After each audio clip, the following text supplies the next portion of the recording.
Welcome to Construction Genius. My guest is Nick Papadopoulos, the CEO of EOS Group, and we're going to talk today about how to flawlessly implement technology in your construction company. Nick is going to outline a 4-step process that you must go through when you are seeking to implement technology into your company. And we're also going to discuss the 5 benefits of effective technology implementation and usage. Our conversations revolves around the challenges that construction companies have with historical data management. Nick likens that data to gold, and he laments the fact that construction companies just throw that gold away many times because they don't manage their data well. So we're going to talk about that as well. I know you're going to find this interview extremely helpful. Nick is very clear in the way that he describes the uses of technology, and because I'm not a technical expert, I promise you we will not dive deep into technical weeds, but we will give you a very, very effective strategic approach that you can use to implement technology into your construction company. Enjoy my interview today with Nick. If you like this interview, share it with other people, give us a rating and review wherever you get your podcasts, and thank you for listening. This is Eric Anderton, and you're listening to Construction Genius, a leadership masterclass. Thomas Edison said that genius is 1% inspiration and 99% perspiration. If you're a construction leader, you know all about the perspiration, and this show is all about the 1% inspiration that you can add to your hard work to help you to improve your leadership.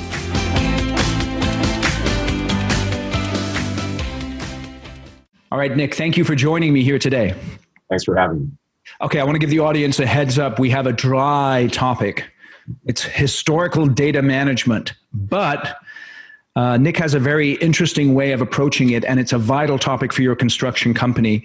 Nick, the way you look at it is you say that contractors produce gold and they throw it away. What do you mean by that? They do. Well, every contractor out there is generating data, lots and lots of data through various operational tools. And when they're done with the task of that particular tool, that data tends to live inside the tool, and it doesn't get socialized, and it doesn't, it isn't leveraged by others in the organization. And so that data remains somewhat static and isolated. It's in its own little bubble.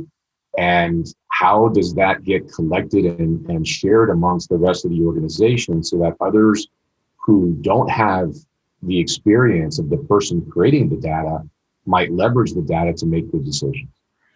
Okay, so let's talk about that first, just so that we're clear on terms. When you say data is generated, what do you mean?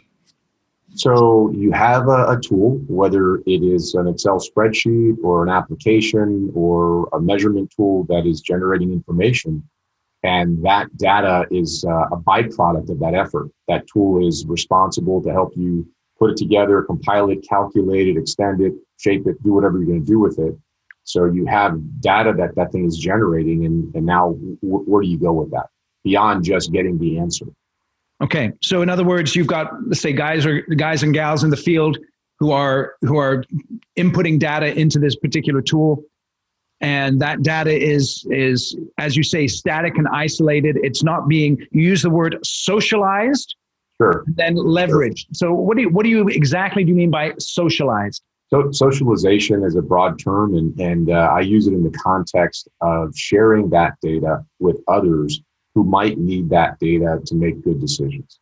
How does that get conveyed to them? And if it's captured inside of a proprietary tool, and it's a tool that is maybe limited to a few people, or it's so complex that somebody needs 6 months to get good at it, that captured data then doesn't make its way outside of that specialist tool. And when it doesn't make it outside of that specialist tool, someone else who might need that data to make a decision or make the case or defend themselves, they don't have access to that data. So guess what? They reinvent it. And they reinvent it either by guessing, by making it up, the scientific wild ass guess, right? Now they spend their time trying to chase down the data that might be out there, or reinvent the data rather than having it readily available and moving on and making a quick decision. What do you think is worse, reinventing or chasing down the data?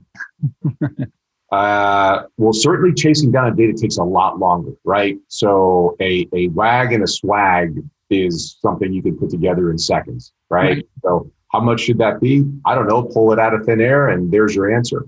You'll find that oftentimes we talk to clients and they spend weeks, man weeks per person every year just looking for data.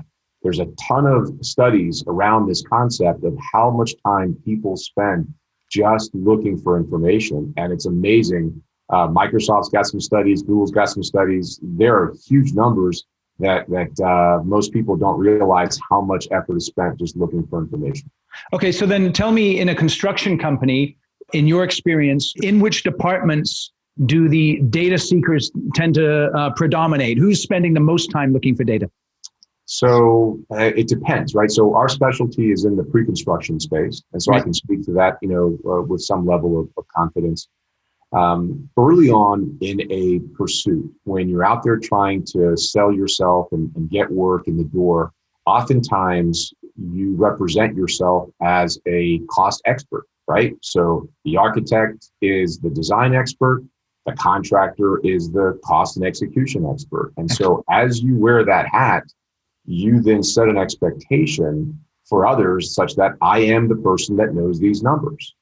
Okay, smart guy. So now you're in a room with the owner and the architect, and they're kicking around ideas. And the owner says, hey, what if we use this kind of an exterior system on the building versus this other kind? How much would that cost me? Now, either you have the experience of 25 years or whatever it is, having done this enough to know how to answer that question with confidence, or you do what most people do and you say, we'll have to get back to you. And that's not what you're representing. You're representing this expertise.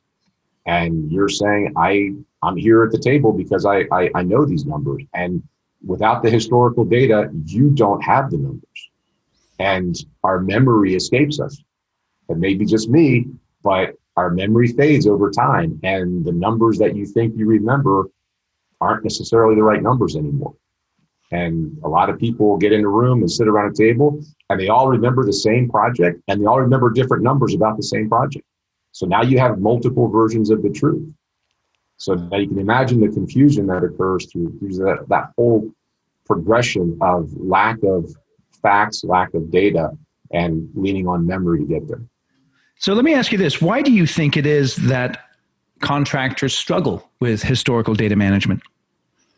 Oh, I think it's the classic problem of trying to implement tools that solve short-term solutions that deal with isolated workflows or isolated steps in the process, but don't approach it from a holistic approach, a sort of a knowledge management approach. They solve a problem, and then when that problem is solved, they go on to the next problem. So let me just stop you there just real quick. Sure. Give me an example of what you're talking about when they say they solve an isolated problem. Give me an example of that. Great question, right? So let's say what I do is I build schools. Right. And I've been doing that for the last 25, 50 years. When I produce a budget for a school and I go to hours and days and weeks preparing that budget, what happens to that budget when I'm done presenting that budget, right? Let's say I get the award and I build it. Let's say I don't get the award and I lose it. That effort of preparing that budget is incredibly valuable. It's worth thousands and thousands of dollars. At least, right? And so if you don't do something with that information and it just sort of vanishes at the end of that effort, 2 months later, when the next school arrives, what do? You start over again. Well, if you do this enough, you start to see patterns in data. You start to see patterns in what are driving factors. The structural system is a really big driving factor, or the number of students per gross square foot is an important metric that I really have to understand, because that tells me about student density, and it tells me about maybe, when I look at a new design and some designer has really provided way too many students for the given space, if I have the experience and if I have the data to support me, I might be able to defend this and present my case to the owner and say, you're not going to have a happy school here. You're going to jam too many kids into this space. You really either need to dial up the space, add a wing, add a floor, whatever it is, or dial back the number of students, because historically we've seen this in this range between this and this. And so you're coming up with these ideas that aren't really making a lot of sense. It's really interesting because what I'm hearing here is a couple of things. Number one, if you're good at managing data, it makes your life easier, because once someone has done what you just described in terms of putting a number together for the school project, yeah, that effort, that data that they produce is it's something that combines both the plan itself and then their experience. There's so much value in that. That's the gold. That's the gold that I'm referring to. That's the gold, yeah. That's the gold, right? And if you don't look at it as valuable, you just discard it and you start over again. And it's just like you're reinventing the wheel. You're just starting the same grind over and over again and not leveraging that experience. And when you scale up the construction company, you scale up that process and you repeat that over and over and over again. And it's a highly inefficient process. But what you're losing is the reference data behind all that experience, so that you can use it to make a good decision tomorrow. So it's interesting because if you're good at managing the data, from what I'm hearing, it makes your life easier. It makes you more credible in front of your clients. Of course. And it's a way of ensuring that when you want to grow your business, you can do it in a much more efficient way. Absolutely, right? So for instance, to your second point, Deming said it great. He said it best. He said, without data, you're just another person with an opinion. That's it, right? You can sit there and say, I've been doing this for 10 years or 20 years or 30 years. And you may have an adversary across the table that says, well, I've been doing it for 31 years. So my answer must be better than yours because I have another year of experience doing this. And you get into this sort of, just headbutting contest. And if you had data, if you had facts to back up your position, that's a very different conversation than I've been doing it for 30 years. Do you find when you have this type of conversation with a construction company owner, do you find much resistance from them in terms of them saying sort of, well, I know how to run this business. I've done it for 30 years. When you're presenting with them perhaps a more efficient way of running it, do you get much feedback there? You don't get that at the scale, meaning the larger the organization, the greater the distribution of responsibility, the recognition of this being a problem is well known. Every CEO knows this is a problem. Every contractor I talk to knows they have a problem with this. The question is it a big enough problem to cause you to change what you're doing and actually address it? That's the issue. Is the pain great enough, right? So, for instance, everybody's out there selling themselves. Everybody's out there trying to get work. Oftentimes, as a contractor, you get these calls. Eric, I need a number. I won't hold you to it. Here's my 3-sentence description. Can you tell me what I should do with this? Right. And of course, they're going to hold you to it. And of course, here you are now saying, okay, look, can I buy myself some more time? The answer is no. Can I buy more information? The answer is no, because the person requesting it doesn't have more information other than the 3-sentence description. You want to give them a credible enough answer that if they come back to you and say, Eric, let's keep going, you can honor that, as opposed to throwing out something crazy and then coming back and you going, what I told you is not real. And so everybody looks bad. And then they go, Eric is a bozo. I'm not going back to him for this anymore. And you just now lost that opportunity. So you need that history to be able to make that response, but you need it also in a very timely fashion. And the reason I say that is you can't afford to invest an equal amount of time in every inquiry. Everybody who calls isn't real. Some of them are just kicking tires. Some of them are just trying to get second and third numbers. Some of them are real, but you need the ability to respond quickly and without a huge amount of effort in order to then, decide what you want to do with that pursuit. So let me ask you a question. Do you find that there's much resistance in the company when you're, recommending this data management? Is there ever any resistance in the company from the perspective of, I don't want to share my secrets with the company. Every estimator has their secret cheat sheet. They do. And every estimator feels that is part of their job security, is part of what makes them unique. And some are really willing to share that, and they have an open mind. I would say the younger generations are much more open to sharing data. The older generation is less inclined to share data. But as a CEO, that's your data. You paid these people to generate this. Think about it, right? You are paying their salaries to generate this data that will help you make great decisions. And if you aren't capturing it, they're going to take it with them when they walk. I guarantee you that. So let's talk about that. Yeah. How as a CEO, can I manage the differences, the generational differences in terms of perspectives on technology? Well, it's a matter of deciding whether or not you want to use technology as a means to recruit. First off, I think it's a very important aspect. What I have experienced with younger generations is that they have grown up with technology. These kids have had iPads, at a very young age, in some cases in their, early elementary school, and they're very comfortable with it. And their objective is to pursue an employer that is tech savvy, that is leaning on tech to help them make good decisions. Some of them, frankly, have grown up as we say, praying to the Google God. Right. Google is a deity of sorts, and that deity has all the answers just within a fingertip, right? I can just say, asking this thing any question, and I get 3 million answers out of this thing.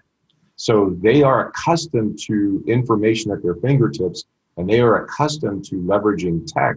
And if there are two companies that someone is looking at, and one says, here's our paper and pencil, right? We'd like you to break rocks with rocks. And somebody else says, here's our esoteric advanced system that'll get you the information in an instant and allow you more time to analyze rather than search. All of a sudden, that's a very different conversation, because that hiree is looking at one saying, this is going to be a painful experience, and the other one saying, I can really shine here. Okay, so let's add to our list then. Yep. Technology helps me to be more efficient. It helps me to present better to my clients. It helps me to scale my business. It helps me to recruit people. Yes. Now, what I'd like you to do for us here is to compare and contrast the old generation with the new generation. Go a little further there, because I think you have a specific way of describing the older generation in terms of the way they relate with their memories. Well, so it's our observation that, growing up without technology, where you had, textbooks that you lugged around that were, 40 and 50 pounds, which kids still do today, but nevertheless, those textbooks, because you didn't have information directly accessible, on your phone at your fingertips, you actually had to memorize those things. Yes. You had to memorize that information. Well, the same thing happened as you developed information with, crude spreadsheets and accounting paper and all that kind of great stuff. You remembered the numbers. You remembered what much it cost to put a footing in place. You remembered how much it cost to put a door in place. You remembered what it cost to put conduit in place. And so you had to remember those things because there was no other place to go.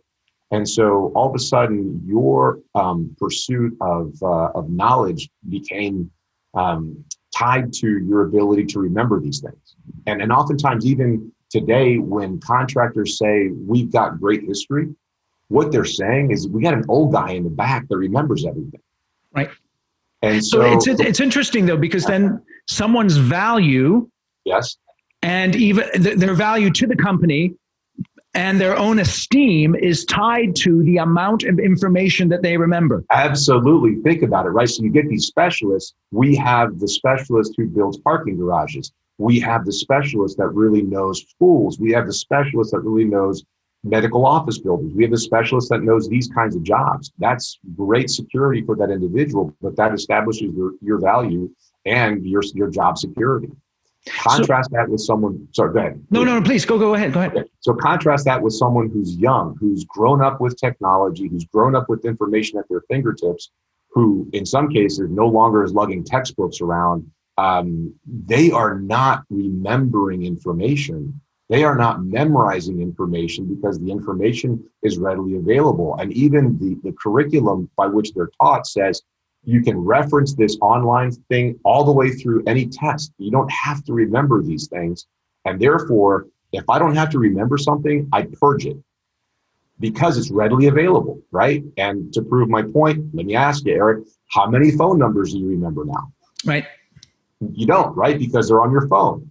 It's information at your fingertips. So if you've grown up with this idea that I can just reach into this magic box, whatever it is, pray to the Google God and get the answer that I need, I don't retain information anymore because it's always available 24/7 at an instant. That's a huge contrast to the older generation that had to memorize everything. So as a leader, as the CEO, yeah, it seems like I have to have a new way of looking at things, because we esteem the people who have the information in their heads, but the way the younger generation is coming up, that sense of esteem is no longer there because it's right here in my hand. I don't need it in my head if it's right here in my hand on my phone. And it's compounded with the transient nature of our work. And what do I mean by that? Forbes runs these surveys every few years, right? So the average person stays at a job about every 4.6 years, right? Plus or minus, whatever it is. So right. I'm going to stay with this employer for just about 5 years, right? If I'm young, I stay around 3 years. What happens to that experience when I walk out the door? We no longer have these lifers that sit around for 20 and 30 and 40 years doing the same thing with the same company. When that happens, all that history is readily available. It's Joe, it's Sally, it's Bob, whoever that is, that's your historical database because they've been there forever and they've been around forever and they're not going anywhere. People you're hiring today, they're going to be gone in 3 years, right? If they're below 35, trust me, they're going to be gone in 3 years. All of that history, all that knowledge, all that investment's going to walk out the door. And let me ask you this, let me ask you this, just about that. Yeah.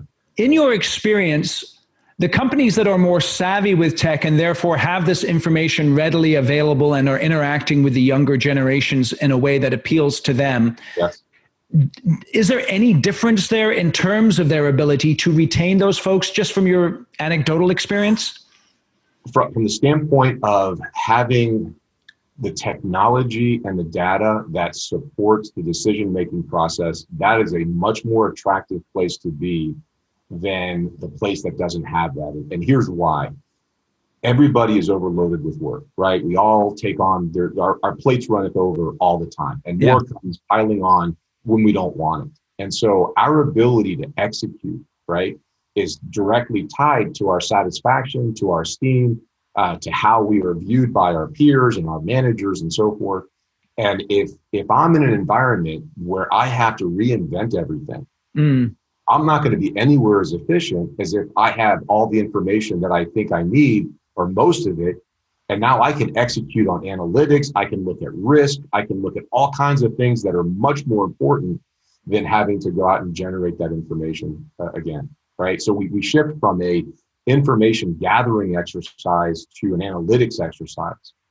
And that's where, the younger generation has done well. They have become accustomed to data. So they're not afraid of data. They expect data, they demand data, and they know what to do with it usually. So that's interesting. So let's add to our list a benefit of technology rightly implemented being that you protect yourself against the transient nature of the workforce by capturing that data. It's a knowledge management play, and it's never been more important simply because of the transient nature of the work. Okay, so let's dive a little deeper here. Okay. Let's say I'm a contractor and I do have that treasure trove of gold, but I'm tossing it away on a regular basis. How can a contractor begin to overcome that particular struggle with data management? You got to make it a priority.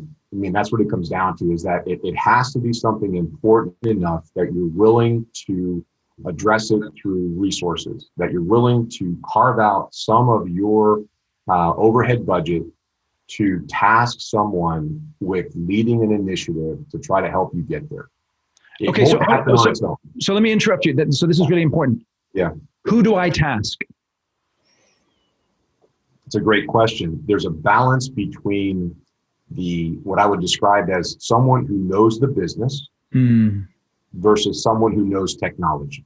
Okay. And it's right now, because there are so many ways to get there technically, your focus should be on who knows the business and who knows where to focus the attention of that business. Meaning, where in my business do I gain the most by having historical information? Where do I need that the most? And it's there that you can focus your attention and say, look, I've got a really important person here. They run all kinds of jobs and all kinds of things. They know the business the best. And I need to take 15% of that person's time, 20% of that person's time for the next 3 months. And I want them to focus on those areas of attention. And I'm willing to take that financial hit because I need that person's, capabilities to help me put a plan together. Okay, so let me explore this a little further. Okay, so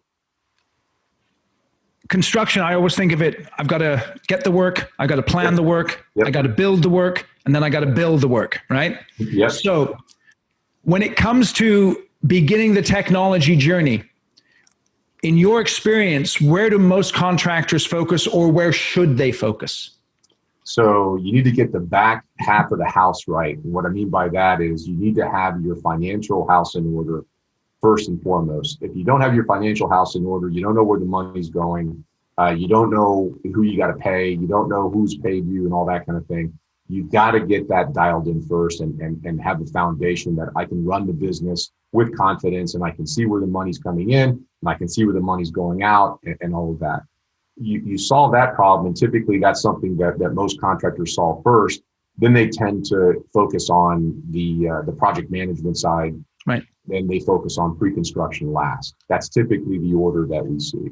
And yeah, go ahead. And a lot of that is predicated on personnel. In essence, if you look at a larger contractor or a medium-sized contractor, they're going to have a lot more project managers and a lot more people in finance than they will in pre-construction.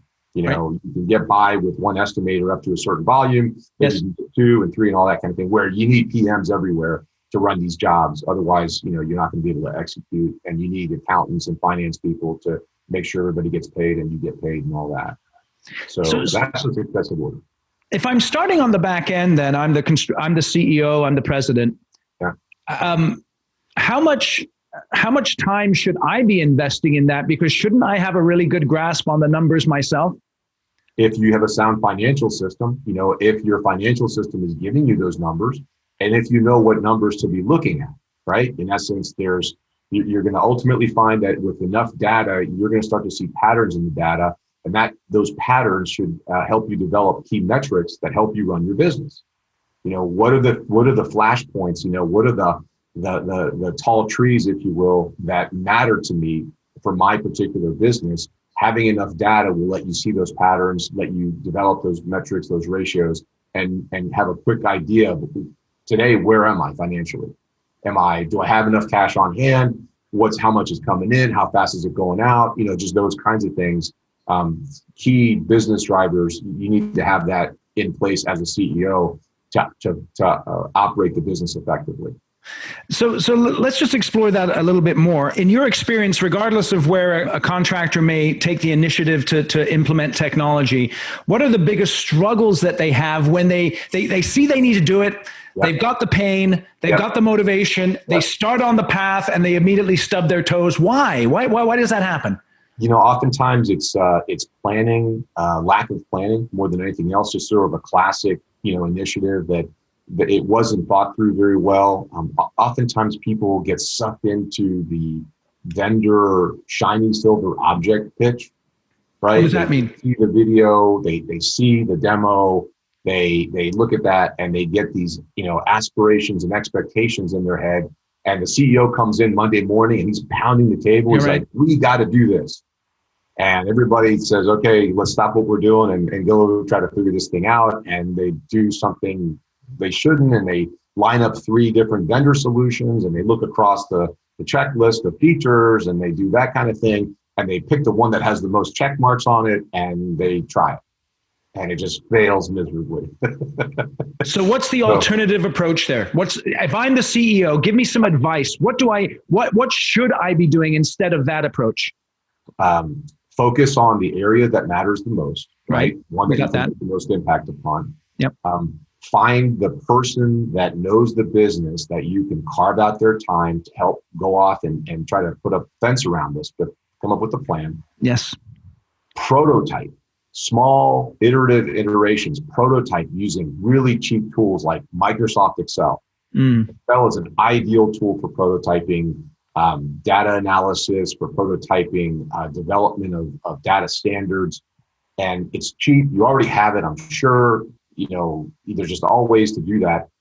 Figure out how the data needs to come together before you determine the tool that you need to support that.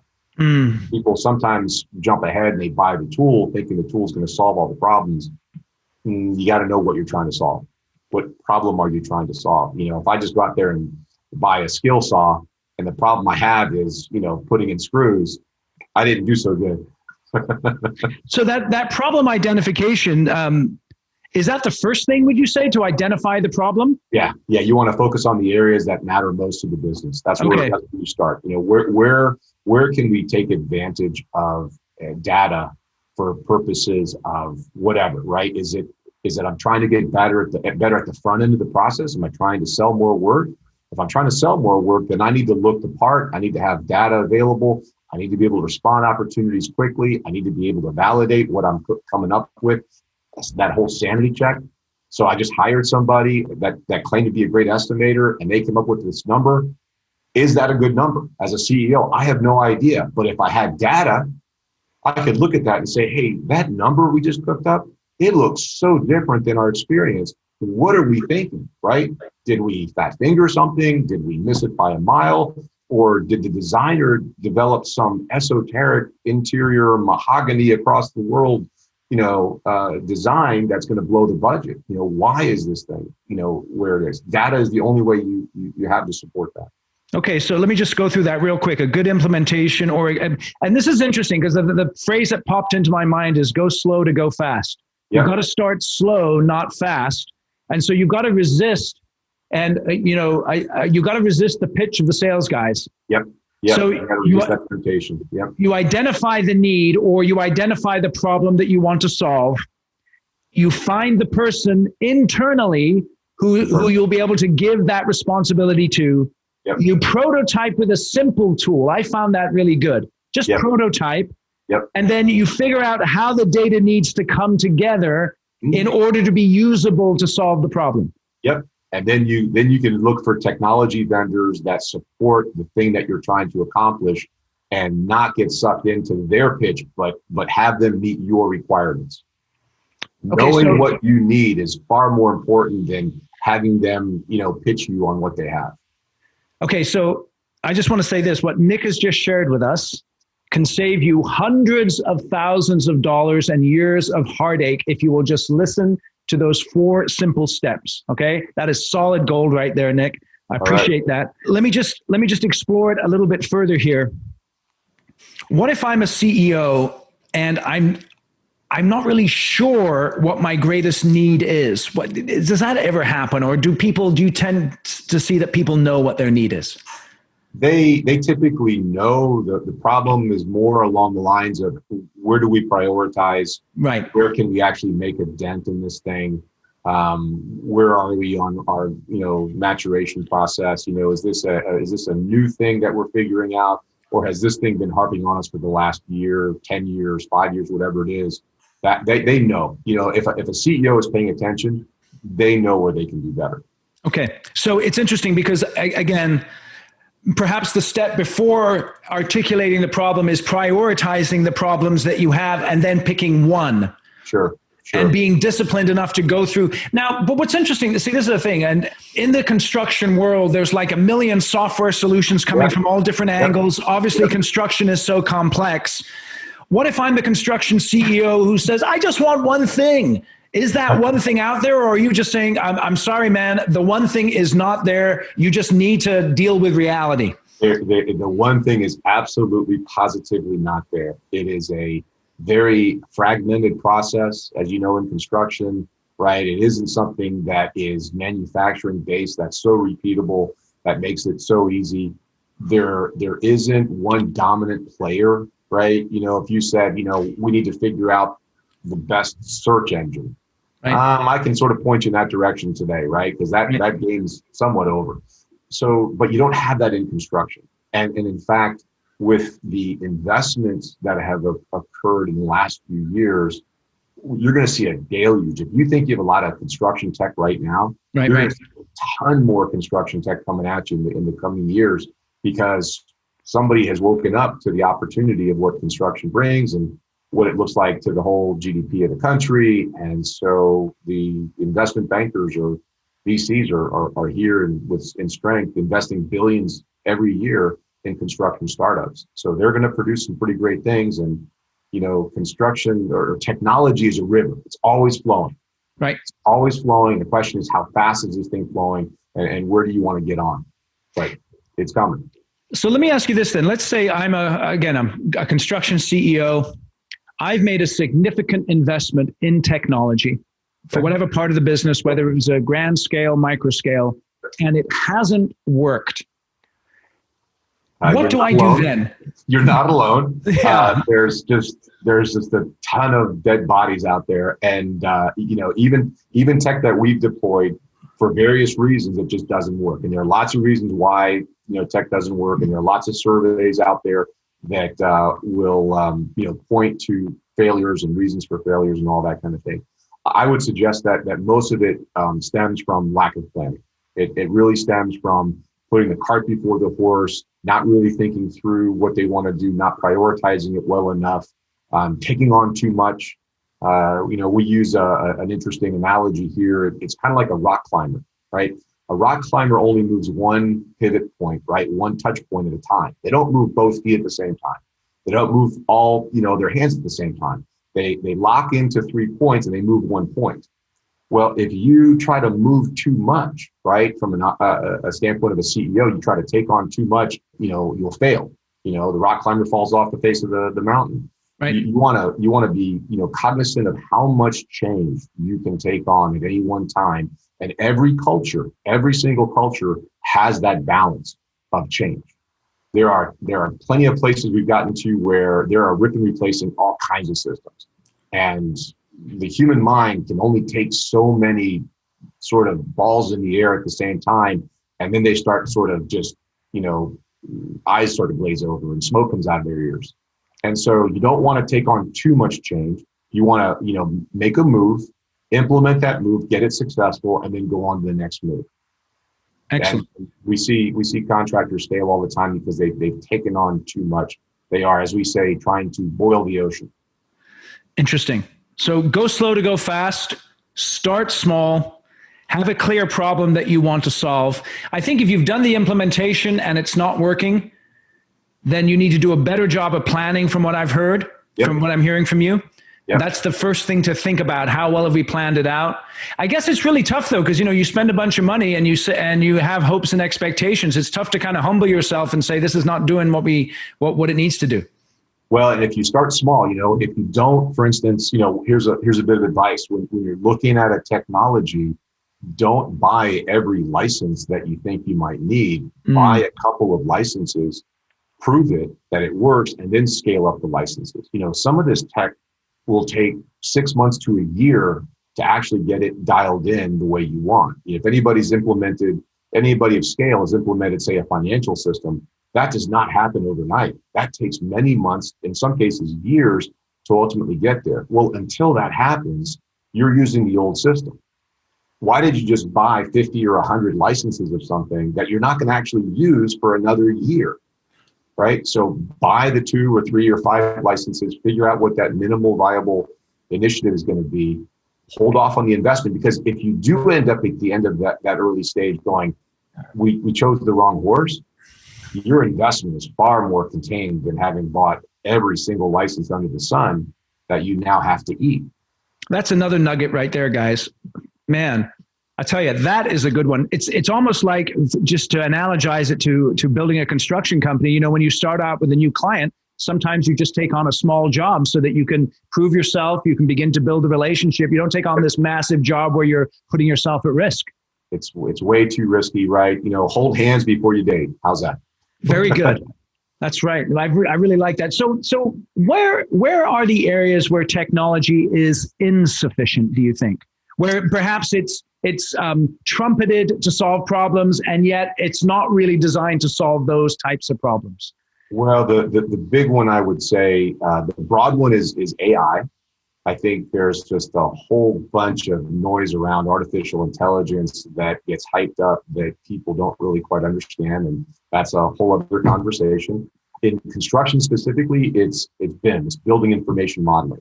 Okay. It is the digital representation of a potential project versus the physical construction of the project.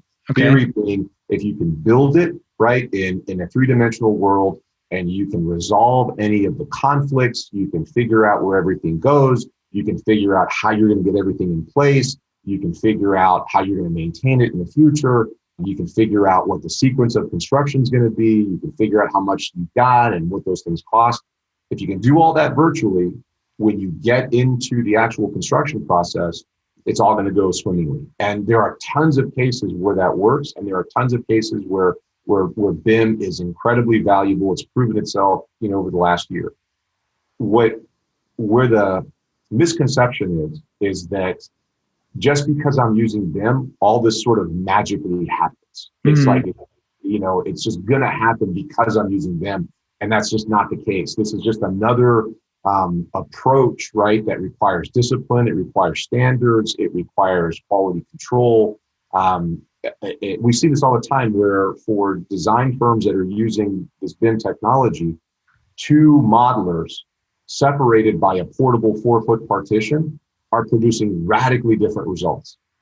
Same tool, same office, right? They're just literally, a few feet away from each other, completely different output. And why is that? So it's just a function that people think that because they use BIM, all this sort of magic just automatically occurs, and it just simply doesn't. And so is that because of the human element that still must interface with what's created in the virtual world? Yes, absolutely. There's just so much that goes into it, and you have so much latitude into how you develop these things and how you put things together. And people do crazy things in BIM, and because it's supposed to be automated, the downstream systems that read the model don't know what to do with the information because it makes no sense, and it just is an inefficient process. And what happens is the misjudgment of what the technology will bring you in terms of value. Okay. And the CEO sees this in a video. They go to a seminar. They go, God, we got to be doing this, pounding the table Monday morning. We got to do BIM, and they just don't know why, but they know it's going to help them. And now it's up to everybody else to figure out, okay, what do we do? So it's interesting because the CEO has got to resist the pitch, so to speak, and begin with the problems that we are experiencing. Yes. Okay. Yes. So let me ask you this. We've talked about the impact of technology in a construction company.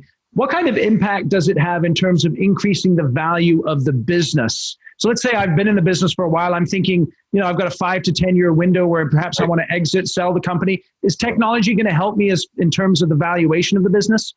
Well, technology will help you because it will reflect upon the operational efficiency of the business itself. A lot of times you'll see buyers of businesses look at an opportunity and go, this is a damn good company, except they're broken over here.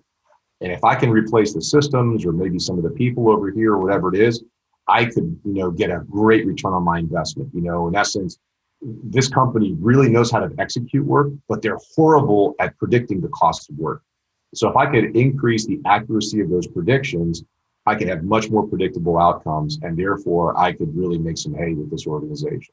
Or vice versa. They're great at prediction, but horrible at execution. That kind of a thing. So go ahead, please. Yeah, that really helps. Technology itself. Data helps quite a bit in the sense that data makes the organization transparent. And so what I mean by that is, think of you being the buyer. You're going to buy this construction company. Is it opaque? Do I know what's really happening? Right? And if it's opaque, I'm going to put a lower valuation because now I have higher risk, right? Versus it being transparent. They have all the data, they have operational tools.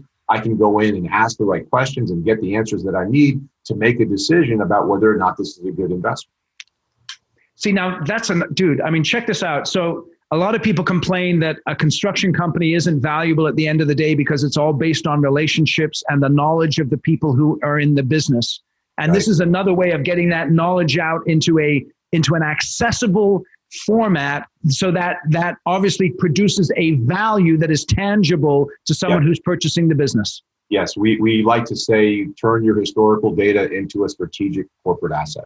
A strategic corporate asset. So that's a good question for you to ask yourself. Is your data currently a strategic corporate asset? Great question. Yep. Okay, so let's sum up here. I'm the construction CEO. I'm listening to this episode. I've got lots of insights. My mind is going ding, ding, ding, ding, ding. Yep. I'm trying to resist the temptation of banging on tables and implementing the world-changing magic pill.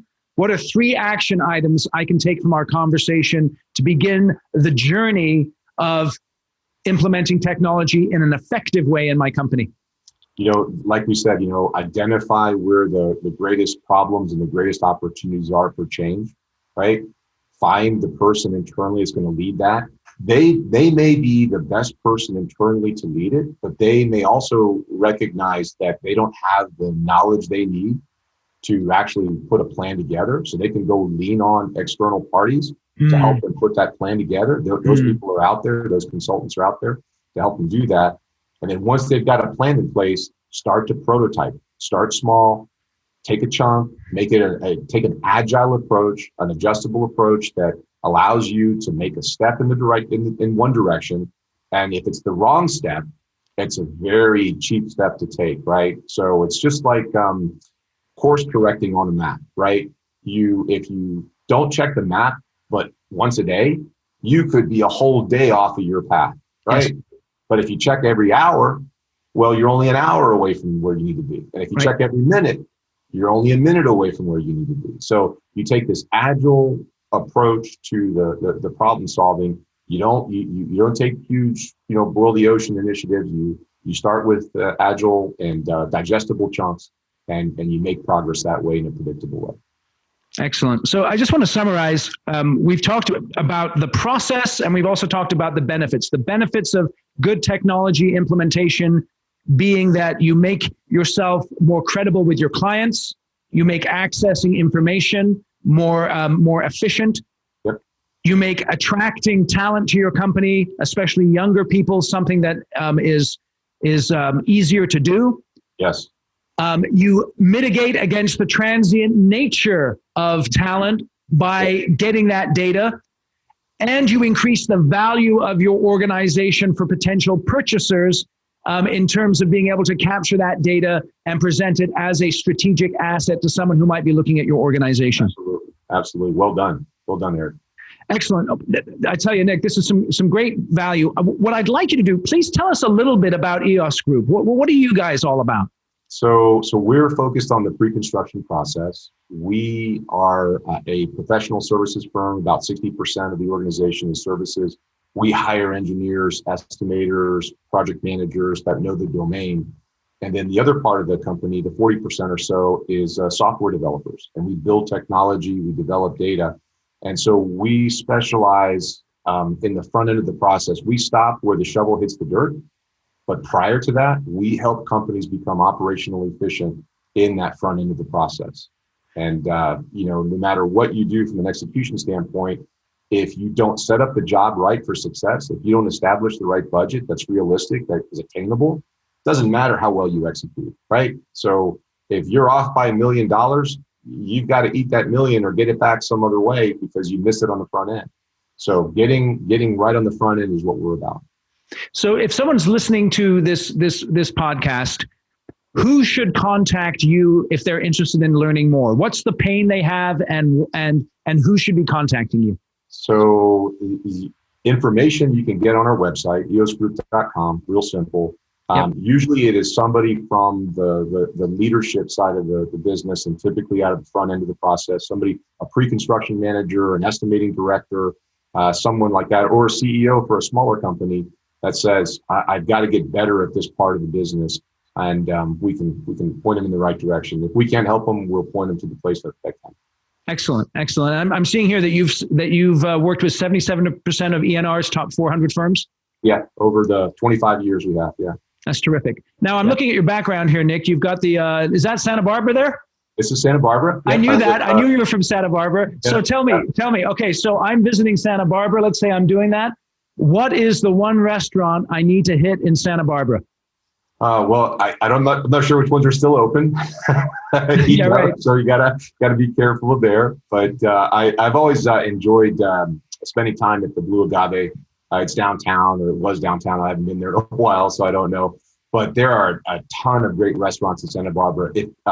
Italian food, Olio and Limoni in Upper State is a great place, and they have both a great pizza side of the house, and then they have a great authentic Italian side of the house. So Olio Limoni would be one of my favorites there. Okay, so we're going to find that one. Say that one again slowly. Olio and Limoni. It's oil and lemon, right? In Italian. Okay. Olio and Limoni. Yeah. Okay. All right. We'll check that out. Okay. Excellent. Yeah, well, I really appreciate. That's awesome, Nick. I appreciate your generosity here today. Again, we're going to link in the show notes to how you can get a hold of Nick if you'd like to. And I tell you, many great insights here today, Nick. Thank you so much for joining us today on Construction Genius. Eric, it was my pleasure. Thank you so much as well. Right on. Thank you for listening to this episode of Construction Genius. Hope you found that 1% of inspiration to help you in the next few days.